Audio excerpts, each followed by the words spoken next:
Hello friends, मेरे स्पामिस्ट्री and astrology video channel पे आपका स्वागत है। तो आज हम एनालिसिस करेंगे सैंड का और चेक करेंगे इसमें क्या क्या नई चीज़ें हमें सीखने के लिए मिलती हैं। तो एज यूजुअल शुरू करूंगा फिंगर्स के एनालिसिस से, उसके बाद चेक करेंगे फिंगर्स की सेटिंग को एंड माउंट्स को, और सबसे लास्ट में हम चेक करेंगे लाइंस को। इस तरह से पूरे हैंड का जो एनालिसिस है हम कंप्लीट करेंगे। तो चलिए मैं शुरू करने जा रहा हूँ, साथ साथ ड्रॉ करता जाऊंगा आपके लिए ताकि आपको समझने में कोई दिक्कत ना हो। दोस्तों, वीडियो शुरू करने से पहले आपको बताना चाहूँगा, यह जो नंबर आपको आपकी स्क्रीन के ऊपर नज़र आ रहा है, यह मेरा व्हाट्सएप नंबर है। अगर आप भी अपने हाथ की वीडियो बनवाना चाहते हैं या फ़ोन कंसल्टेशन लेना चाहते हैं तो आप हमें व्हाट्सएप के ज़रिए, सिग्नल के ज़रिए या फिर टेलीग्राम के ज़रिए मैसेज सेंड कर सकते हैं।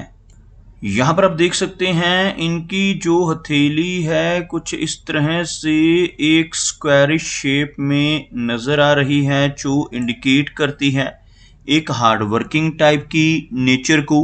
और अगर इनकी फिंगर्स की बात की जाए तो मीडियम साइज फिंगर्स हैं और काफ़ी थिक नज़र आ रही हैं। और सभी फिंगर्स के ऊपर आपको कुछ बारीक सीधी खड़ी रेखाएं, कुछ इस तरह की खड़ी रेखाएं नज़र आ रही होंगी। ऐसी रेखाओं का होना काफ़ी अच्छा माना जाता है। ऐसी रेखाएं होने से नेटिव मिलनसार स्वभाव का रहता है, दूसरों के साथ बहुत अच्छी सी तहजीब से पेश आने वाली नेचर ऐसे व्यक्ति की आपको देखने को मिलेगी। अगर हम बात करें फिंगर्स की थिकनेस की तो आप यहाँ से देख सकते हैं फिंगर्स काफ़ी थिक हैं, जो इंडिकेट करती हैं बहुत अच्छी एनर्जी एंड स्टैमिना को। और अगर हम लंबाई की बात करें तो आप यहाँ पर देख पाएंगे इनकी तर्जनी उंगली बिल्कुल स्ट्रेट और लेंथ में इनकी सूर्य फिंगर के इक्वल पहुंचती हुई। इस तरह की बृहस्पति फिंगर का होना इंडिकेट करता है कि नेटिव की नॉलेज और लीडरशिप क्वालिटीज काफ़ी बेहतर रहेंगी। ऐसे व्यक्ति स्पिरिचुअल माइंडेड होते हैं जिनकी बृहस्पति फिंगर स्ट्रांग हो। दूसरों की मदद करने वाली पर्सनैलिटी ऐसे व्यक्ति की आपको देखने को मिलेगी। अगर हम इनकी शनि फिंगर की बात करें तो आप यहाँ पर देख पाएंगे शनि फिंगर लंबाई में काफ़ी अच्छी नज़र आ रही है, काफ़ी थिक है, जिसकी वजह से नेटिव काफ़ी मेहनती नेचर का देखने को मिलेगा। ऐसे व्यक्ति हार्ड वर्किंग होने के साथ साथ डिसिप्लिन्ड होते हैं। एक न्यायप्रिय और अनुशासन प्रिय टाइप की पर्सनैलिटी ऐसे व्यक्ति की रहती है। अगर हम बात करें इनकी सूर्य फिंगर की तो आप यहाँ पर देख पाएंगे सूर्य फिंगर लंबाई में इनकी तर्जनी के इक्वल पहुँचती हुई, थोड़ा सा झुकाव अंदर की तरफ होने की वजह से नेटिव के भीतर थोड़ी वैराग्य की भावना भी आपको देखने को मिलेगी। लेकिन इस फिंगर की अच्छी लेंथ होना नेटिव की क्रिएटिविटी को इंडिकेट करता है। ऐसे व्यक्ति काफ़ी क्रिएटिव माइंडेड होते हैं, काफ़ी अच्छी आर्टिस्टिक क्वालिटीज़ ऐसे व्यक्ति के भीतर रहती हैं। साथ ही साथ इस फिंगर का अच्छी लंबाई में होना नेटिव को थोड़ा रिस्क टेकर भी बनाता है। ऐसे व्यक्ति जीवन में रिस्क लेने से नहीं घबराते और कई बार तो अपनी धन की इन्वेस्टमेंट्स के मामले में भी रिस्क लेने की रुचि इनके भीतर देखने को मिलेगी। ऐसा व्यक्ति अपने धन को ऐसी जगहों पर इन्वेस्ट कर सकता है जहां पर लॉस की संभावनाएं भी हों, जैसे शेयर मार्केट है, क्रिप्टो करेंसीज हैं, म्यूचुअल फंड्स जैसी चीज़ें हैं, इनकी तरफ भी नेटिव का रुझान हो सकता है। साथ ही साथ एक अच्छा सोशल सर्कल बना पाने में ऐसे व्यक्ति ज़रूर कामयाब होते हैं। यहाँ पर आप देख पाएंगे इन दोनों फिंगर्स के बीच में, सूर्य फिंगर और मरकरी फिंगर के बीच में एक अच्छा गैप इस एरिया में आपको बनता हुआ नजर आएगा। इस तरह का गैप होना इंडिकेट करता है कि नेटिव काफ़ी इंडिपेंडेंट स्वभाव का होगा। ऐसे व्यक्ति अपनी मनमर्जी के मालिक होते हैं, जो काम करने की ठान लेते हैं उसको कर कर ही दम लेते हैं। थोड़ा जिद्दी स्वभाव, थोड़ी रिबिलियन नेचर भी ऐसे व्यक्ति की रहती है। अगर हम इनकी मरकरी फिंगर की बात करें तो यहाँ पर इनकी मरकरी फिंगर थोड़ी सी लो सेट होती हुई नजर आ रही है। आपको फिंगर्स के नीचे एक लाइन ड्रॉ कर कर दिखाना चाहूंगा। कुछ इस तरह की एक रेखा बनती हुई, जिसमें आप देख सकते हैं यह फिंगर जो है बाकी की उंगलियों के मुकाबले थोड़ा नीचे से शुरू होती है, जबकि इनकी सूर्य फिंगर, इनकी शनि की फिंगर और बृहस्पति तीनों ही हाई सेट हैं। मरकरी फिंगर का लो सेट होना इंडिकेट करता है कि नेटिव की नेचर थोड़ी शाई रह सकती है, थोड़ा शर्मीला स्वभाव रह सकता है। लेकिन साथ ही साथ यह फिंगर लंबाई में अच्छी है। इनकी सूर्य फिंगर का जो टॉप फैलेंज का एरिया वहां तक पहुंचती हुई जिसकी वजह से इनके कम्युनिकेशन स्किल्स और बिजनेस एक्यूमेन काफी बेहतर रहने वाला है। चलिए आगे बढ़ते हैं और चेक करते हैं इनके सभी माउंट्स को। उसके बाद हम चेक करेंगे इनकी सभी रेखाओं को भी। तो सबसे पहले इनके गुरु पर्वत की बात कर ली जाए तो आप यहाँ पर देख पाएंगे इनका जो गुरु पर्वत का एरिया है यह काफी उठा हुआ उभरा हुआ बृहस्पति माउंट जिन लोगों की हथेली में रहता है ऐसे व्यक्ति ज्ञानवान होते हैं, नॉलेजेबल और स्पिरिचुअल माइंडेड टाइप की पर्सनैलिटी रहती है। साथ ही साथ कुछ छोटी छोटी रेखाएं आपको इनकी जीवन रेखा से ऊपर की तरफ उठती हुई भी नजर आएंगी। ऐसी रेखाओं को बहुत ही अच्छा माना जाता है। यह रेखाएं प्रोग्रेस लाइंस कहलाती हैं। जितनी स्ट्रांग यह रेखाएं हो उतनी ज्यादा तरक्की व्यक्ति को अपने जीवन में देखने को मिलती है। इनके अंगूठे के ऊपर भी इस एरिया में आपको यव का चिन्ह बनता हुआ नजर आएगा। यह जो साइन है जो एक आंख जैसी आकृति बनाता है, इस साइन को यव का चिन्ह या बुद्धाजाई का चिन्ह कहते हैं। और जिनकी हथेली पर ऐसा चिन्ह होता है ऐसा व्यक्ति बहुत ही नॉलेजेबल होता है, स्पिरिचुअल माइंडेड होता है। साथ ही साथ ऐसे व्यक्ति की पूर्वाभास की क्षमता काफी बेहतर होती है, जिसको हम सिक्स सेंस कहते हैं। आने वाली घटनाओं का पूर्वाभास ऐसे व्यक्ति को बाखूबी इस चिन्ह की वजह से होने की संभावनाएं रहती हैं।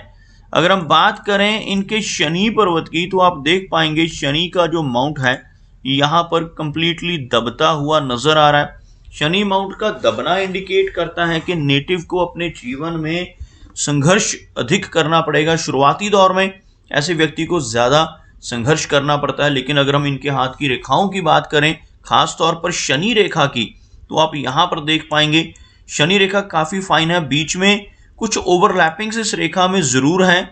आपको ड्रॉ कर दिखाना चाहूंगा। यह रेखा नीचे से इस तरह से वेवी पैटर्न में चलती हुई यहाँ आकर यह रेखा दोबारा से चलती स्ट्रेट होती हुई आगे फिर से कंप्लीट होती हुई, बीच में इस तरह के गैप्स का होना इंडिकेट करता है कि थोड़े अप्स एंड डाउन्स ऐसे व्यक्ति के जीवन में रहेंगे। लेकिन 36 की एज के बाद यह रेखा काफी अच्छी नजर आ रही है। यहाँ पर इस रेखा का होना इंडिकेट करता है कि नेटिव की जो तरक्की है वो 36 वर्ष की एज के बाद काफी अच्छी रहेगी। यहाँ पर आप देख पाएंगे मनी ट्रायंगल की फॉर्मेशन की बात करें तो यह ट्रायंगल तो बन रहा है, यह भाग्य रेखा, यह मस्तिष्क रेखा और यह मरकरी लाइन जो हमें ओवरलैपिंग में नजर आ रही है। इस तरह की ओवरलैपिंग सोना नेटिव के अत्यधिक खर्चों को भी इंडिकेट करता है। बीच में इस तरह के गैप होने से नेटिव के पास धन आता जरूर है, लेकिन साथ ही साथ खर्च होने के रास्ते भी धन के लिए बनते जाते हैं। लेकिन इस ट्रायंगल का होना ही अपने आप में अच्छा चिन्ह माना जाता है। भले यहाँ पर हल्के हल्के यहाँ पर गैप नजर आ रहे हैं हमें, इन गैप्स के बावजूद भी ऐसा व्यक्ति काफी अच्छा धन कमा पाने में कामयाब जरूर होता है। अगर हम सूर्य पर्वत की बात करें तो आप देख पाएंगे इनका जो सूर्य पर्वत का एरिया है हल्का सा दब रहा है। यह माउंट जिन लोगों का दब रहा हो ऐसे व्यक्ति को यश ज्यादा नहीं मिल पाता। ऐसा व्यक्ति दूसरों के लिए कितना भी काम कर ले, दूसरों की कितनी भी मदद कर ले, बदले में कोई इनाम, कोई एप्रिसिएशन नहीं मिल पाती, जिसे हम यश की कमी कह सकते हैं। यहाँ पर सूर्य रेखा का होना नेटिव की क्रिएटिविटी को इंडिकेट करता है। जिन लोगों के हाथ में एक स्पष्ट सूर्य रेखा सूर्य पर्वत पर होती है ऐसे व्यक्ति लेटर एज में पहुंचकर समाज में बहुत अच्छी पहचान बना पाने में कामयाब होते हैं। काफी अच्छी रिकॉग्निशन ऐसे व्यक्ति को सोसाइटी में लेटर एज में चलकर जरूर मिलती है। अगर हम इनके मरकरी की बात करें तो आप यहाँ पर देख पाएंगे हल्का सा लो सेट माउंट जरूर है, लेकिन काफी उभरा हुआ मरकरी माउंट। इस माउंट का उभरा हुआ होना नेटिव को काफी स्ट्रॉन्ग कम्युनिकेशन स्किल्स देता है। साथ ही साथ यह फिंगर भी लंबी हो तो ऐसा व्यक्ति अपने जीवन में जो भी तरक्की हासिल करता है वो अपने स्ट्रॉन्ग मरकरी यानी स्ट्रॉन्ग कम्युनिकेशन स्किल्स की वजह से ही करता है। मरकरी रेखा की बात करें तो ब्रोकन है और इस तरह की मरकरी रेखा होने से नेटिव को डाइजेस्टिव सिस्टम से संबंधित दिक्कतों का सामना भी जीवन में करना पड़ सकता है। यह रेखा ब्रोकन होने की वजह से नेटिव को पेट से संबंधित कुछ ना कुछ परेशानियां दिक्कत देती हैं। अगर हम बात करें इनकी मेजर लाइंस की तो आप यहाँ पर देख पाएंगे इनकी हार्ट लाइन बिल्कुल स्ट्रेट और सीधा इनके सूर्य पर्वत तक पहुंचती हुई। यह रेखा अगर इस तरह से बीच में कोई गैप इंडिकेट करे तो नेटिव को माइनर हेल्थ इश्यूज होने की संभावना रहती है।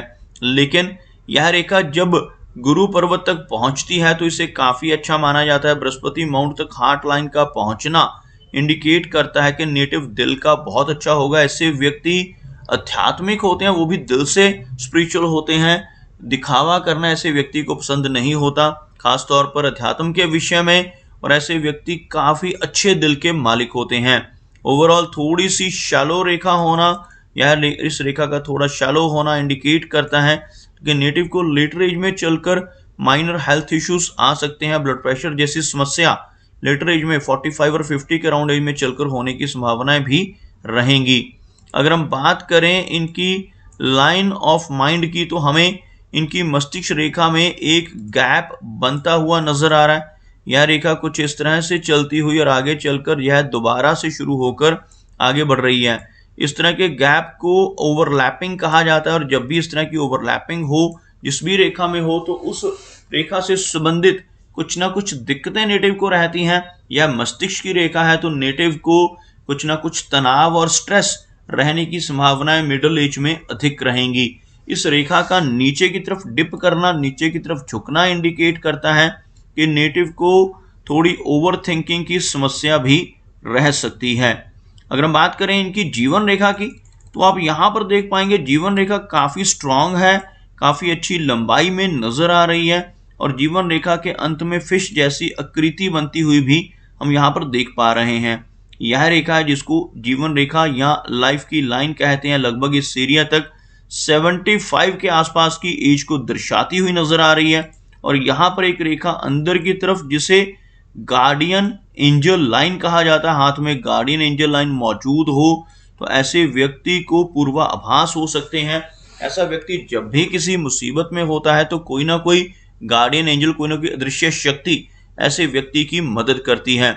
ऐसे व्यक्ति की पूर्वाभास करने की क्षमता और भी बेहतर हो जाती है, क्योंकि इनके हाथ में आपको यहाँ पर बुद्धासाई का चिन्ह और यहाँ पर गार्डियन एंजल का चिन्ह दोनों एक साथ नजर आ रहे हैं। तो ऐसा व्यक्ति आने वाली घटनाओं का पूर्वाभास पा सकता है। कुछ भी अच्छा या बुरा खुद के साथ होने वाला हो, अपने किसी रिलेटिव या मित्र के साथ होने वाला हो, तो ऐसी चीजों का आभास नेटिव को पहले से ही हो सकता है। आप यहाँ पर देख पाएंगे इनकी जीवन रेखा के अंत में बहुत ही हल्की रेखाओं से एक फिश नुमा आकृति आपको इस एरिया में बनती हुई नजर आएगी। ऐसा चिन्ह केतु पर्वत के ऊपर बनना नेटिव को जीवन में कई बार अचानक धन लाभ दिलवाता है। ऐसा चिन्ह यहाँ पर होना इंडिकेट करता है कि नेटिव को जीवन में शेयर मार्केट से, लॉटरी से, या फिर इंश्योरेंस या इनहेरिटेंस जैसी जगहों से धन की प्राप्ति होने के योग जीवन में कई बार बनते हैं। ऐसा साइन होने से लंबी दूरी की यात्राएं करने के मौके भी ऐसे व्यक्ति के जीवन में आते रहते हैं। अगर हम इनके चंद्र पर्वत की बात करें तो आपको यहाँ पर नजर आएगा जो चंद्र पर्वत का एरिया है काफी क्लियर है। यहाँ पर बहुत अधिक रेखाओं का ना होना एक पॉजिटिव चिन्ह है, लेकिन मस्तिष्क रेखा में इस तरह का डिप होना और मस्तिष्क रेखा में गैप होना ही नेटिव को तनाव दे सकता है। मून माउंट के ऊपर बहुत अधिक रेखाओं का ना होना नेटिव के स्ट्रॉन्ग चंद्र को भी दर्शाता है। आप यहाँ पर इनके शुक्र पर्वत को देखें तो आपको नजर आएगा कि यह माउंट आपको काफी उभरा हुआ नजर आ रहा होगा। इस तरह का उभरा हुआ शुक्र पर्वत इंडिकेट करता है कि जीवन में हर तरह की सुख सुविधाएं ऐसे व्यक्ति को जरूर मिलती हैं। ऐसा नेटिव जिसके हाथ पर यह उभरा हुआ माउंट हो अपनी जीवन में हर तरह के कंफर्ट्स को सहज ही पा लेता है। लेकिन इस माउंट के ऊपर आपको कुछ बारीक आड़ी रेखाएं भी नजर आ रही होंगी जो रिलेशनशिप्स के लिए अच्छी नहीं मानी जाती। ऐसी रेखाएं होने से नेटिव को अपने परिवार की तरफ से कुछ ना कुछ चिंताओं का सामना भी करना पड़ता है। दोस्तों, ये कुछ एनालिसिस थे इनके हैंड के बारे में, और मेरी कोशिश यही रहती है कि सभी सवालों के जवाब एक ही वीडियो के थ्रू दे पाऊं, लेकिन फिर भी कोई ना कोई चिन्ह या सवाल रह जाता है। तो इनसे रिक्वेस्ट है कि अगर इनका कोई क्वेश्चन पेंडिंग है तो मुझे व्हाट्सएप पर मैसेज करें। मेरा वीडियो वॉच करने के लिए आपका बहुत बहुत धन्यवाद।